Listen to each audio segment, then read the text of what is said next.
We were promised a frictionless future of endless data, but to keep those servers running, massive physical infrastructure must operate around the clock.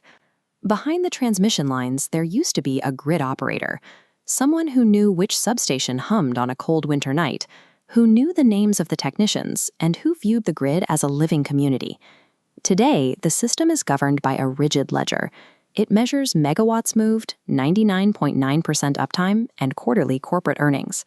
Between the utility's balance sheet and the household meter is a gap. The ledger is entirely blind to this interstitial space, the actual living conditions of the people and environment supplying that power. While the modern grid successfully produces energy, the ledger remains blind to the high human cost required to maintain its stability. This diagram splits the energy ledger in two. One side shows standard financial returns. The other, the shadow ledger, measures time, health, and water. Isolating time and health, Irish census figures show grueling commutes cost energy sector workers nearly 3 years of life expectancy. For decades, people have risked their bodies to build and maintain the high-voltage lines that keep the system running. Their physical wear and tear never appears on a corporate balance sheet. For the ratepayers on the other end of those lines, the cost is just as steep. European Parliament data identifies severe concentrations of fuel poverty, where households must choose between heat and basic groceries.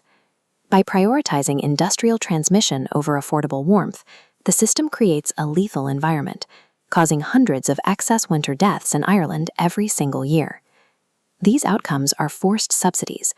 The grid directly consumes years of human life to ensure the servers never lose power. Inside those struggling households, an invisible workforce subsidizes the economy. Data from the ESRI and TILDA longitudinal studies show society relies on the unregulated, underpaid labor of home care and migrant workers to function. This scale visualizes the true financial weight of that labor. Unpaid carers save the health system £5.8 billion annually, a massive subsidy dwarfing standard energy revenues. But this plunging chart tracks the psychological toll: severe mental health declines, exhaustion, and chronic loneliness. Outside the home, the extraction continues in the natural world. Massive data centers require cooling towers that draw enormous volumes of water from local watersheds. The Environmental Protection Agency reports that 48% of Ireland's rivers and lakes are now oxygen-deprived, chemically contaminated, or entirely failing to meet 2027 EU targets. Globally, there is $590 trillion of trapped energy value. That wealth is built upon the unmeasured exhaustion of caregivers and the physical poisoning of our rivers. Utilities propose community benefit funds and biodiversity targets, but these traditional fixes fail to address the core problem. The ledger remains blind to the biological and social costs we just audited.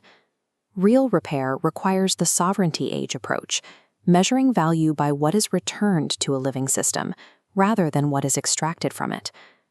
To bridge the gap, the PHI 3.0 formula converts water quality and commute times into watt tokens, giving ecological health the same weight as financial profit.